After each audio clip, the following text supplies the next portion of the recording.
Assalamualaikum warahmatullahi wabarakatuh. Hai teman-teman, masih semangat hari ini? Hari ini kita akan mempelajari tema 2, subtema 1 dengan fokus pembelajaran PKN dan PJOK. Disimak ya. Untuk yang pertama, kita akan mempelajari PKN dengan topik pengertian hak, kewajiban, dan tanggung jawab. Apa itu hak? Hak adalah sesuatu yang dimiliki manusia sejak lahir. Dan apa itu kewajiban? Kewajiban adalah sesuatu yang harus dilaksanakan oleh setiap orang. Dan tanggung jawab adalah sikap berani menyelesaikan hingga menanggung akibat dari tugas yang diberikan kepada orang tersebut. Perlu diingat, kita semua memiliki hak, kewajiban, dan tanggung jawab sebagai warga masyarakat. Adapun hubungan antara hak, kewajiban, dan tanggung jawab. Hak, kewajiban, dan tanggung jawab harus kita lakukan secara seimbang. Kita tidak boleh menuntut hak jika belum mengerjakan kewajiban kita dengan penuh tanggung jawab. Lalu, apa akibat tidak adanya tanggung jawab dalam masyarakat? Sebelumnya, kalian mengetahui bahwa tanggung jawab adalah sikap yang harus kita miliki saat diberikan tugas untuk dilaksanakan. Dan orang yang bertanggung jawab akan menjalankan dan menyelesaikan tugas yang diberikan kepadanya dengan sebaik-baiknya. Tanpa tanggung jawab berarti kita tidak menyadari baik dan buruk dari perbuatan yang kita lakukan. Contoh hubungan antara hak, kewajiban, dan tanggung jawab. Yang pertama yaitu hak sebagai warga masyarakat, yaitu berhak untuk dipilih dan memilih dalam suatu pemilihan.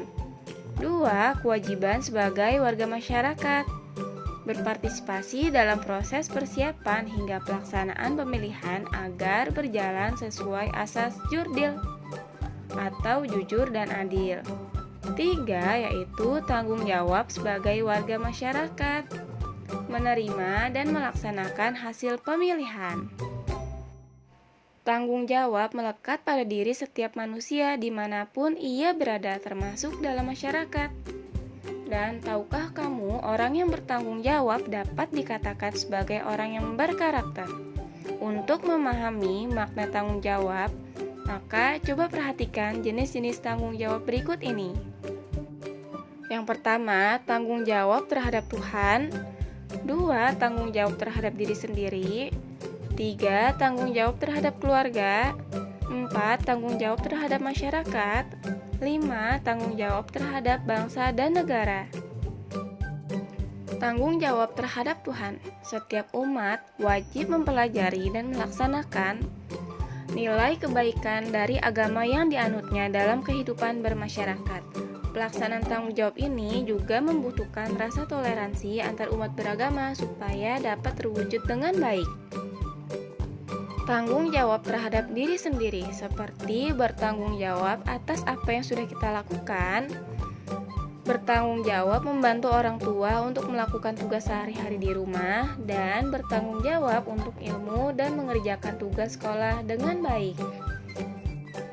Tanggung jawab terhadap keluarga, contohnya seperti ayah bekerja keras untuk memenuhi kebutuhan keluarganya.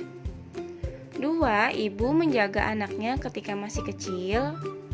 3. Anak yang bersikap tertib, disiplin, dan sungguh-sungguh ketika belajar. Dan sikap ayah dan ibu anak tersebut menunjukkan tanggung jawab terhadap keluarga. Nah teman-teman, kalian sebagai anak apakah sudah melakukan tanggung jawabnya? Tanggung jawab terhadap masyarakat seperti tertib mengikuti kegiatan yang sudah disepakati bersama oleh warga. Contohnya siskamling atau kerja bakti. Sebagai warga yang baik, kita harus meluangkan waktu dan tenaga untuk mengikuti kegiatan tersebut. Dengan begitu, kita sudah menunjukkan tanggung jawab kita sebagai masyarakat terhadap kegiatan yang sudah disepakati bersama. Tanggung jawab terhadap bangsa dan negara. Setiap siswa di sekolah harus giat belajar agar dapat berprestasi mengharumkan nama bangsa. Dan kegiatan prestasi tersebut dapat dilakukan di berbagai bidang. Yang kedua, dapat dilihat pada anggota TNI yang ditempatkan di perbatasan Indonesia dengan negara lain. Mereka bertanggung jawab terhadap keutuhan wilayah dan keamanan negara. Tanggung jawab terhadap masyarakat seperti tertib mengikuti kegiatan yang sudah disepakati bersama oleh warga. Contohnya siskamling atau kerja bakti. Sebagai warga yang baik, kita harus meluangkan waktu dan tenaga untuk mengikuti kegiatan tersebut. Dengan begitu, kita sudah menunjukkan tanggung jawab kita sebagai masyarakat terhadap kegiatan yang sudah disepakati bersama. Yang kedua adalah menjaga dan memelihara rasa persatuan dan kesatuan di masyarakat. Setiap anggota masyarakat harus tetap menjaga dan memelihara persatuan dengan memegang prinsip membina keserasian, keselarasan, dan keseimbangan, saling mengasihi dengan sesama dan tidak menonjolkan perbedaan. 3 adalah meningkatkan solidaritas sosial anggota masyarakat. Bentuk solidaritas yang sering ditemui yaitu gotong royong. Gotong royong adalah kegiatan tolong-menolong yang biasanya dilakukan oleh masyarakat. Gotong royong dapat dilakukan untuk mengatasi masalah pribadi atau yang menyangkut kepentingan bersama. Yang terakhir adalah menghapus diskriminasi di masyarakat. Secara harfiah, diskriminasi adalah perbedaan perlakuan.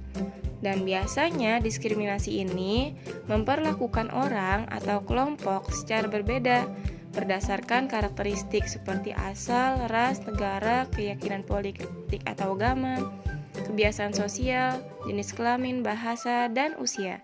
Sebagai warga masyarakat, kita mempunyai beberapa tanggung jawab, yaitu menghormati persamaan derajat yang bertujuan untuk mencegah terjadinya perpecahan antar warga masyarakat. Selanjutnya, kita akan mempelajari PJOK dengan topik kombinasi gerak dalam permainan basket. Aktivitas bola basket di Indonesia berada di bawah naungan Organisasi Persatuan Bola Basket Seluruh Indonesia atau yang dikenal dengan Perbasi. Bola basket merupakan permainan beregu yang dimainkan 5 orang dalam setiap regu. Pemenang dalam pertandingan bola basket adalah regu yang memasukkan paling banyak bola ke ring basket atau keranjang kelompok lawan. Dan gerakan dalam bola basket ada 3, yaitu gerakan lokomotor seperti berlari dan berjalan. Yang kedua, gerakan non-lokomotor seperti menekuk lutut pada saat mengoper bola dan menengkuk siku saat menangkap bola. Yang ketiga adalah gerakan manipulatif seperti menangkap bola, memantulkan bola, dan mengoper bola. Kombinasi gerak manipulatif dan lokomotor dalam gerakan mengoper bola. Yang pertama ada memantulkan bola dan meluruskan lengan. Yang kedua yaitu mengoper bola dan meluruskan lengan. Yang kedua, kombinasi gerak manipulatif dan lokomotor dalam gerakan menangkap bola. Yang pertama adalah menekuk lengan dan menangkap bola basket yang melambung. Yang kedua, membungkuk dan menangkap bola basket yang menggelinding. Dan untuk mengetahui pemahaman hari ini, maka kalian kerjakan untuk PKN, menulis rangkuman siapa ketua RT di lingkungan sekitarmu, dan bagaimana proses pemilihannya. Dapat diceritakan di mana tempat pemilihan, siapa kandidatnya, dan bagaimana suasananya ketika pemilihan tersebut sedang berjalan. Dan kalian bisa menanyakan proses pemilihan ketua RT ini kepada orang tua kalian. Dan untuk PJOK, kalian mempraktekkan memantulkan bola dan meluruskan lengan. Cukup sekian untuk pembelajaran hari ini. Semoga apa yang kita pelajari dapat bermanfaat di kemudian hari. Seperti kata pepatah, apa yang kalian tanam hari ini, itu yang akan kalian tuai di kemudian hari. Jadi, belajarlah dengan sungguh-sungguh karena sesungguhnya hal itu akan bermanfaat untuk kalian di masa depan. Dan buatlah ayah bunda kalian bangga. Wassalamualaikum warahmatullahi wabarakatuh.